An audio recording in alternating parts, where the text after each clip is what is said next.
নববর্ষের শুভেচ্ছা জানাচ্ছি আপনাদের সকলকে।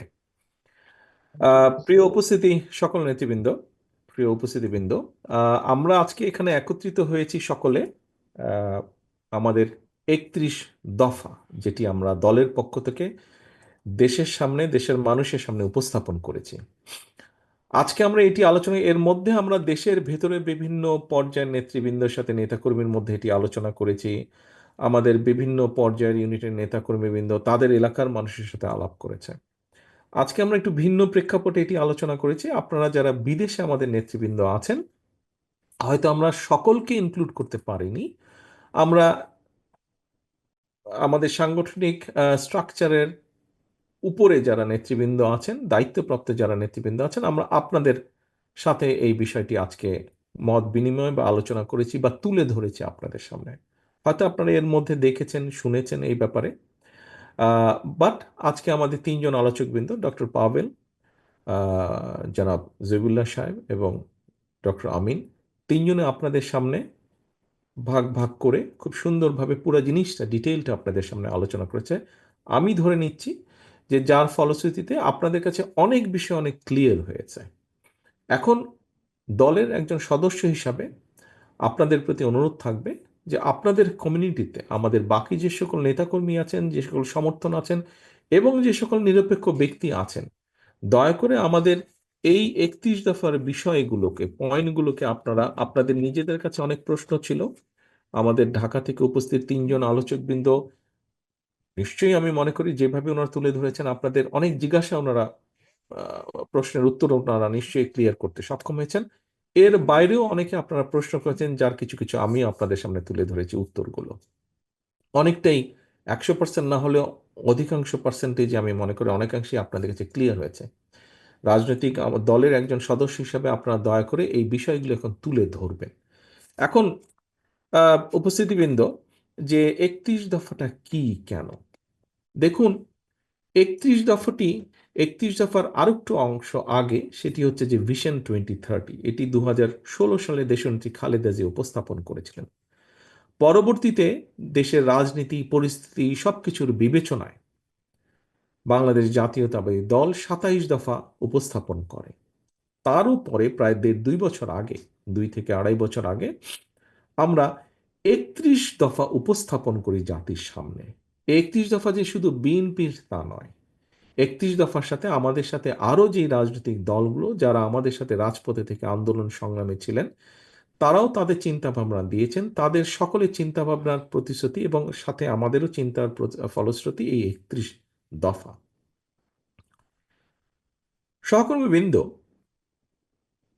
অনেকেই বলেন যে বিএনপি 31 দফা পূরণ করবে, এর কি গ্যারান্টি? আজকে একটা কথা আপনাদের সামনে আমি তুলে ধরতে চাই। দেখুন, বাংলাদেশ জাতীয়তাবাদী দল, বিএনপি, এই বিএনপি বিগত প্রায় 40 বছরেরও বেশি সময় ধরে ধীরে ধীরে ধীরে ধীরে একটি লিগেসি তৈরি করেছে। বিএনপি এই লিগেসি বা আদর্শ বা যেভাবেই আমরা বলি, এই দলের প্রতি বাংলাদেশের কোটি কোটি মানুষের আস্থা এবং বিশ্বাস আছে।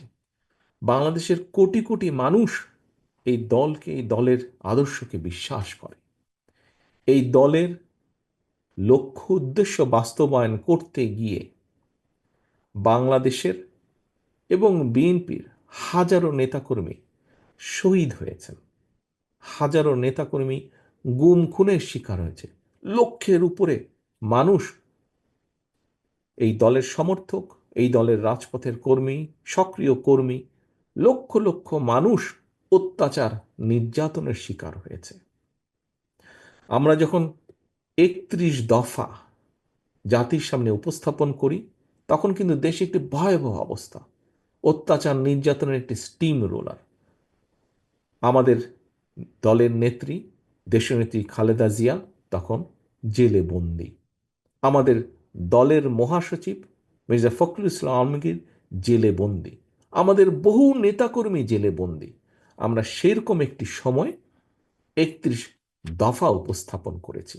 কাজী যেই দলটির প্রতি কোটি কোটি মানুষের আস্থা, মানুষের বিশ্বাস, মানুষের ভালোবাসা, সেই দলটি কোন প্রেক্ষাপটে থেকে 31 দফা উপস্থাপন করেছে, সেই দলটি আসলেই তাদের অভিজ্ঞতা দিয়ে, সবকিছু দিয়ে দলটি বোঝে, দলটি জানে, দলটি বিশ্বাস করে যে এই জাতির, এই দেশের মানুষের ভাগ্যের যদি পরিবর্তন করতে হয়, তাহলে অবশ্যই আমাদেরকে কতগুলি কার্যক্রম, কতগুলি পলিসি বা কতগুলি সংস্কার করা প্রয়োজন।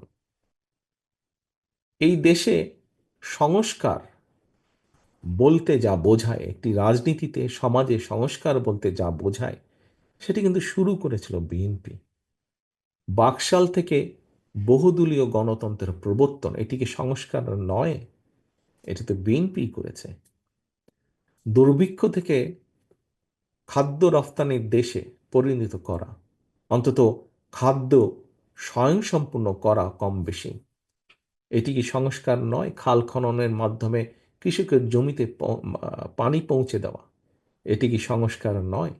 কাজে সংস্কারের প্রবর্তক, সংস্কারের ধারক বাহক হচ্ছে বিএনপি।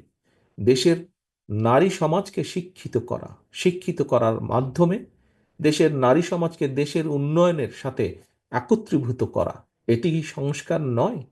এই সংস্কার তো দেশনেত্রী খালেদা জিয়া করেছেন, বিএনপি করেছে শুরু। কাজেই এই দেশে সত্যিকারভাবে যদি কেউ সংস্কার করতে চায়, সংস্কার করে থাকে, সামনে সংস্কার করবে, সেটি বিএনপি করবে, বিএনপি করতে পারে। কারণ অতীতেও বিএনপি করেছে, বর্তমানে বিএনপি সংস্কারের প্রস্তাব সবার আগে দিয়েছে, কারণ ভবিষ্যতে ইনশাল্লাহ বিএনপি করার সক্ষমতা রাখে। আজকে অনেকেই, ব্যক্তি হোক বা রাজনৈতিক দলই হোক না কেন, সংস্কারের কথা বলছে। নির্বাচন পরে, সংস্কার আগে। আপনাদের সকলের কাছে আমি একটি প্রশ্ন রাখতে চাই, যারা বলছে আগে সংস্কার পরে নির্বাচন, তাদের ক্ষেত্রে আমরা কি দেখছি? মুখে বলছে পরে নির্বাচন, কিন্তু তারা তো গিয়ে ঠিকই যে বিভিন্ন জায়গায় আমরা দেখছি নিজেদের প্রার্থী তারা ডিক্লেয়ার করে বেড়াচ্ছে। কোথায়? বিএনপি তো এটি করছে না। বিএনপি তো এটি করছে না। কারণ কেন বিএনপি করছে না জানেন? বিএনপি এই কারণে করছে না, কারণ সংস্কার একটি চলমান প্রক্রিয়া। সংস্কার কোনো ব্র্যাকেটবন্দি কোনো বিষয় নয় যে এতটুকু আসলো, এতটুকু হলো, হয়ে গেল। সংস্কার একটি চলমান প্রক্রিয়া। যেহেতু আমরা বিশ্বাস করি, সেজন্যই আমরা বলি যে নির্বাচন এবং সংস্কার এটি চলমান প্রক্রিয়া। সংস্কার চলতে থাকবে, কিন্তু নির্বাচন হতে হবে নির্বাচনের সময় মতন। এবং সে কারণেই আমরা অনেককেই দেখছি বলছে মুখে আগে সংস্কার পরে নির্বাচন, কিন্তু বাস্তবে তারা ঠিক তার বিপরীত কাজটি করছে, যেটি বিএনপি কখনোই বলে না, বিএনপি করে না। বিএনপি তাই করে যা বিএনপি বলে, বিএনপি তাই বলে যা বিএনপি করে। প্রিয় সহকর্মীবৃন্দ, আমি একটু আগেই বলেছি বিএনপি কখন সংস্কারের প্রস্তাব দিয়েছে। বিএনপি তখনই প্রস্তাব দিয়েছে যখন বিএনপি দেশনেত্রী খালেদা জিয়াকে শুরু করে দলের মহাসচিব থেকে শুরু করে শত হাজারো নেতাকর্মী জেলে বন্দী, যখন বিএনপির লক্ষ লক্ষ নেতাকর্মী ঘর বাড়ি ছাড়া, গায়েবী মামলার জর্জরিত, তখন বিএনপি দিয়েছে। আজ আমরা অনেক মানুষের মুখে শুনতে পাই সংস্কারের কথা। আজকে দ্বিতীয় প্রশ্নটি আপনাদের কাছে, আজকে যারা সংস্কারের কথা বলছে, খুব জোর গলায় সংস্কারের কথা বলছে, তাদের কতজন ব্যক্তি তাদের কতজন ব্যক্তি সেই সময়ে স্বৈরাচার শেখ হাসিনার রক্ত চক্ষুকে উপেক্ষা করে সংস্কার করার কথা সাহস করে বলতে পেরেছিল? আজকে যারা সংস্কারের কথা বলেছে, তারা বিএনপির নেতাকর্মীর মতন কতগুলো মামলা খেয়েছে, কতদিন অত্যাচারিত হয়েছে, কতজনের ঘর বাড়ি ভাঙা হয়েছে, কতজনকে আদালতের বারান্দায় সপ্তাহে 7 দিনের 5 দিন ঘুরঘুর করতে হয়েছে? হয়নি। খোঁজে দেখেন, কারোরই হয়নি, যারা আজকে জোর গলায় সংস্কারের কথা বলছে।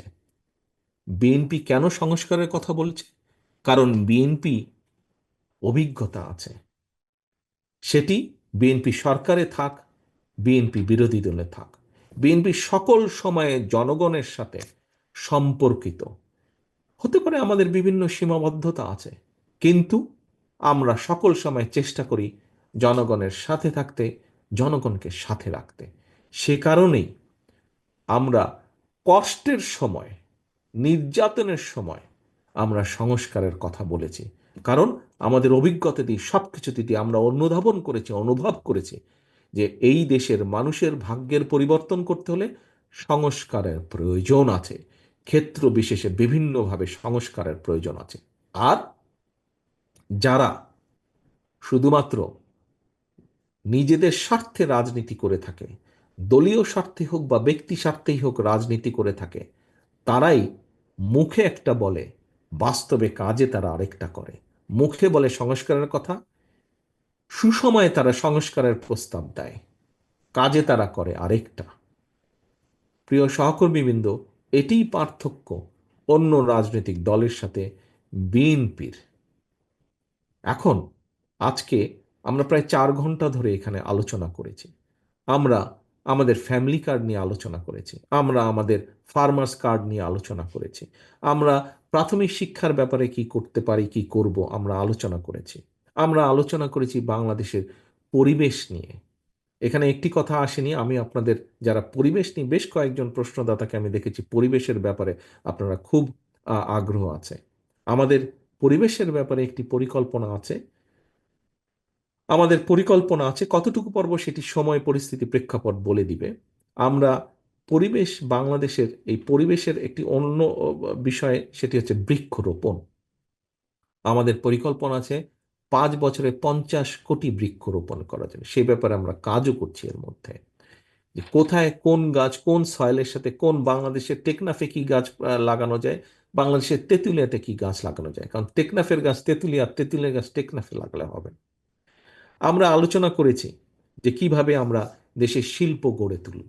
এখানে তাইওয়ান থেকে একজন প্রশ্ন করেছেন, যে ব্যক্তি তাইওয়ানের, খুব সম্ভব ডক্টর ডক্টর ডক্টর আমাদের জামান, খুব সম্ভব বোধহয় তাইওয়ান, বদরুজ্জামান বদরুজ্জামান ডক্টর বদরুজ্জামান তাইওয়ানে আছেন। উনি বোধহয় রিসার্চ করেছেন। ওনাকে জিজ্ঞেস করে দেখেন, ওনাকে জিজ্ঞেস করলে আপনারা জানতে পারবেন তাইওয়ানে জোনিং আছে বিভিন্ন ইন্ডাস্ট্রির। যেমন ধরেন এ, যেমন ধরেন মোটর, মোটর তৈরি হয়, ওখানে একটা জোন আছে, যে একটা জোন আছে, ওখানে সব বিভিন্ন ধরনের মোটর তৈরি হয় শুধু। জিজ্ঞেস করেন জামান আছে এখন, আছে না? যেখানে ফ্যান তৈরি হয়, সেখানে এলাকা ধরে শুধু ফ্যানই তৈরি হয়। আমাদের চিন্তা ভাবনা আছে, আমরা বাংলাদেশকে চেষ্টা করব এভাবে জোনিং করার জন্য ইন্ডাস্ট্রিতে। আমরা হেলথের বিষয় নিয়ে চিন্তা করেছি। এই যে কথাগুলো বললাম, হেলথের বিষয় নিয়ে চিন্তা করেছি, মানুষের স্বাস্থ্য নিয়ে আমরা চিন্তা করেছি, স্বাস্থ্য নিয়ে কাজ করতে চাই। সেখানে কর্মসংস্থানের ব্যবস্থা করেছি, যে আমরা ইন্ডাস্ট্রিকে এমনভাবে সাজাতে যাই যেখানে প্রান্তিক মানুষের কর্মসংস্থানের ব্যাপার ব্যাপার হবে, যেখানে আপনার প্রবাসীরা যারা এক্সপার্ট আছেন সেখানে এসে জয়েন করতে পারবেন। আমরা আমরা পরিবেশের যেখানে আছে, পরিবেশের উন্নয়ন ঘটানোর জন্য আমরা সেখানে জব ক্রিয়েশন করতে চাই, এমনভাবে করতে চাই যেখানে পরিবেশও উন্নত হবে, একই সাথে মানুষের কর্মসংস্থানের ব্যবস্থা হবে। আমরা যে শিক্ষার কথা বলেছি, আমরা স্বাস্থ্যের কথা বলেছি, সেখানে আমরা ওই বিষয়টাকে প্রাধান্য দেওয়ার চেষ্টা করেছি, যে সেখানে আমরা আপনার প্রাথমিক শিক্ষা বলেছি, আমরা সেখানে আমরা ডক্টর পাভেল সাহেব বলেছেন যে সেকেন্ড বা থার্ড ল্যাঙ্গুয়েজ আমরা রেখেছি। খেলাধুলার ব্যাপারে আমরা রেখেছি, কালচারের ব্যাপারে প্রত্যেকটা জায়গায় শিক্ষকের প্রয়োজন আছে, সেখানে জব ক্রিয়েশনের ব্যাপার আছে। আমরা ফার্মার্স কার্ড বলেছি, এই ফার্মার্স কার্ডের, আমাদের এখানে কাজী নামে একজন বোধহয় প্রশ্ন করেছেন এআই এর ব্যাপারে, যে ড্রোন ফ্রোনের ব্যাপারে বলেছেন। আপনার বোধহয় জানা নেই বা জানা থাকতেও পারে যে আমাদের উপজেলা পর্যায়ে বা থানা পর্যায়ে আমাদের কৃষি অফিসার আছেন, এবং তার আন্ডারে 2 থেকে 3 জন সহকারী কৃষি অফিসার আছেন। আপনি ড্রোন ব্যবহারের আগে তাদের কাছ থেকে আপনি ইনফরমেশন পেতে পারবেন। কিভাবে পেতে পারবেন? কারণ তাদের পিছনে আপনি রাষ্ট্রের টাকা দিচ্ছেন, বেতন বোনাস সব দিচ্ছেন। যে কোথাও যদি দুর্যোগ হয়ে থাকে, কিভাবে আপনি তাদের কাছ থেকে তাৎক্ষণিকভাবে খবর পেতে পারবেন। কাজেই এই সবগুলো বিষয় নিয়ে কম বেশি আমরা চিন্তা ভাবনা করছি। আসুন জিজ্ঞেস করেন তো অন্য দলের লোককে এত ডিটেল চিন্তা ভাবনা তারা তুলতে পারবে কিনা। এত ডিটেল কোনো কিছু তারা বলতে পারবে না। আমরা চিন্তা করছি, আপনারা এখানে যারা বিদেশে আছেন, একটি প্রাইমারি বিষয় আমার কাছে রিপোর্টটি জমা হয়েছে, এখনো রিপোর্টটি ডিটেলটা আমি দেখিনি। আপনারা যখন আপনারা ব্যস্ত থাকেন সকলে, আপনারা হয়তো হঠাৎ করে কোনো একটা কিছু প্রয়োজন আছে, আপনারা হয়তো দোকানপাটে যেতে পারছেন না, আপনারা কি করেন? অ্যামাজনে আপনারা অর্ডার দিয়ে দেন জিনিসটা। আপনি যে আপনাদের প্রত্যেকের এখানে পরিচয় আছে অ্যামাজনটা কি জিনিস। আমি যদি এখন আপনাদেরকে বলি অ্যামাজনের আপনার সেলিং লিস্টের মধ্যে যদি আমরা যাই, না হলে আমরা 2000টা আইটেম পাবো, পাবো না? ডিফারেন্ট কাইন্ডের 2000, মিনিমাম 2000 আইটেম পাবো। এখন আপনাদের কাছে যদি আমি প্রশ্ন ছুড়ে দেই, আমরা কেন বাংলাদেশে অ্যামাজনের প্রকিউরমেন্ট সেন্টার বানাতে সক্ষম হব না? অ্যামাজনে যে এই যে 2000 আইটেম, 2000 মধ্যে না হলে 1000 আইটেমের ছোট ছোট ছোট ছোট ফ্যাক্টরি তো আমরা বানাতে সক্ষম হব, যদি আমরা সুন্দরভাবে প্ল্যানিং করে দেব। অ্যামাজন ধরেন, আলিবাবা ধরেন, এই যে অ্যামাজন আলিবাবা দুটো যে বড় আপনার অনলাইন শপিং, এদের প্রক্রিয়া, এরা তো কোথাও না কোথাও থেকে তো জিনিসগুলা তাদের প্রকিউর করছে। তাহলে কেন আমরা তাদের প্রকিউরমেন্ট সেন্টার বাংলাদেশকে বানাতে পারবো না? কাজী এই বিষয়টি নিয়ে আমরা কাজ করছি, এরকম বিষয় নিয়ে আমরা কাজ করছি। কাজী প্রিয় সহকর্মীবৃন্দ, আমরা এই জন্যই কাজ করছি।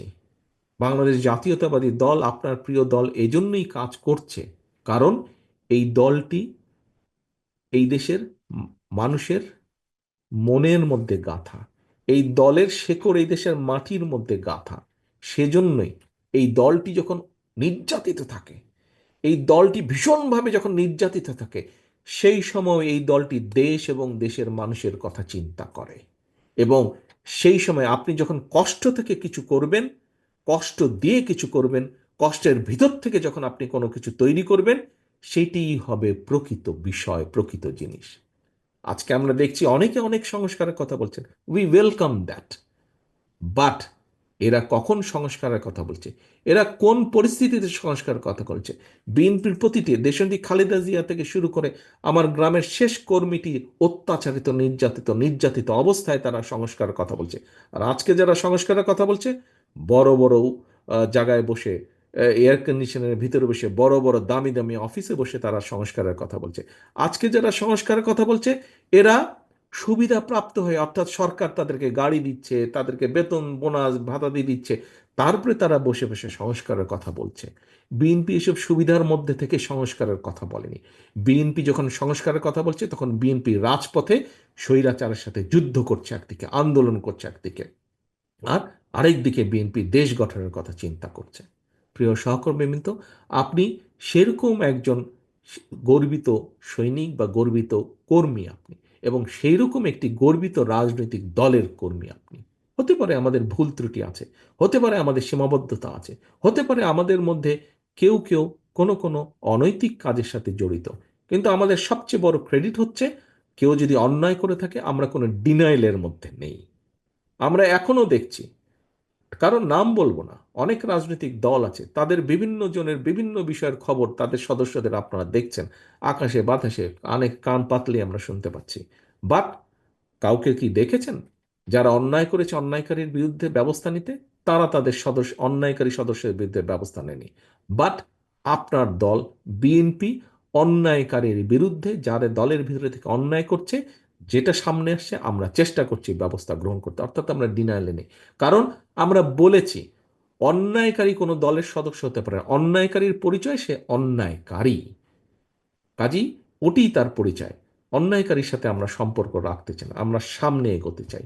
সংস্কারের প্রথম একটি বিষয় আমরা অক্ষরে অক্ষরে পালন করছি, অর্থাৎ অন্যায়কারীর সাথে আমাদের সম্পর্ক নেই। প্রিয় সহকর্মী, কিন্তু এটিই হচ্ছে আপনার প্রিয় দল। আসুন, আমরা জানি আমাদের সীমাবদ্ধতা আছে, আমাদের সীমাবদ্ধতাকে একসেপ্ট করে নিই, আমরা এগিয়ে যাব। আমাদের লক্ষ্য এই দেশের মানুষের ভাগ্যের পরিবর্তন, এই দেশের জন্য বেটার কিছু করা। কিন্তু এই কাজটি দল একা পারবে না, দল একা না, আপনাদের সকলকে নিয়ে এই বাংলাদেশ জাতীয়তাবাদী দল। কাজে আপনারা প্রত্যেকটা মানুষ যখন এগিয়ে আসবেন, তখনই আমাদের পক্ষে সম্ভব 31 দফা বাস্তবায়ন করা। আপনারা প্রত্যেকটা মানুষ যখন আপনাদের কমিউনিটির প্রত্যেকটা মানুষের কাছে, দলনাথ নির্বিশেষে প্রত্যেকটি মানুষের কাছে 31 দফার কথাগুলো পৌঁছে দিতে পারবেন, মানুষের অনেক জিজ্ঞাসা থাকবে, অনেক চাওয়া থাকবে, আমরা পর্যায়ক্রমিকভাবে ধীরে ধীরে করার চেষ্টা করব। এইটুকু বলতে হবে মানুষকে। যখন আপনারা সকলে একত্রিত হয়ে এগিয়ে আসবেন, আপনারা সকলকে সাথে নিয়ে একত্রিতভাবে এগিয়ে আসবেন, ইনশাল্লাহ আমরা 31 দফা পূরণ করতে বা 31 দফার বাস্তবায়ন করতে সক্ষম হব। প্রিয় সহকর্মীবৃন্দ, পরিশেষে আপনাদের সকলকে আমি ধন্যবাদ জানাচ্ছি আজকের এই অনুষ্ঠানে উপস্থিত হওয়ার জন্য, আজকের এই আলোচনায় সবাই উপস্থিত হওয়ার জন্য। একই সাথে আপনাদের সকলের কাছে আমি প্রত্যাশা রাখব, এই আলোচনা অনুষ্ঠান আর 2-4-5 মিনিটের মধ্যে শেষ হয়ে যাবে। অনুষ্ঠান শেষ হয়ে গেলেই আপনাদের সকল কাজ শেষ হয়ে গেল না, বরং এই অনুষ্ঠান শেষ হয়ে যাওয়ার পরে আপনি আপনার ইউনিটের নেতা হিসেবে কিভাবে আপনার কমিউনিটির কাছে আপনি 31 দফার প্রত্যেকটি কথা পৌঁছে দেবেন, সেই পরিকল্পনা আপনি দয়া করে গ্রহণ করবেন এবং আগামী দিনগুলোতে আপনি সেই মোতাবেক পদক্ষেপ গ্রহণ করবেন, কর্মসূচি গ্রহণ করবেন। আপনাদের সকলের কাছে এই প্রত্যাশা রেখে আমার বক্তব্য শেষ করছি। আল্লাহ হাফেজ। বাংলাদেশ জিন্দাবাদ। বাংলাদেশ জাতীয়তাবাদী দল জিন্দাবাদ। আসসালামু আলাইকুম।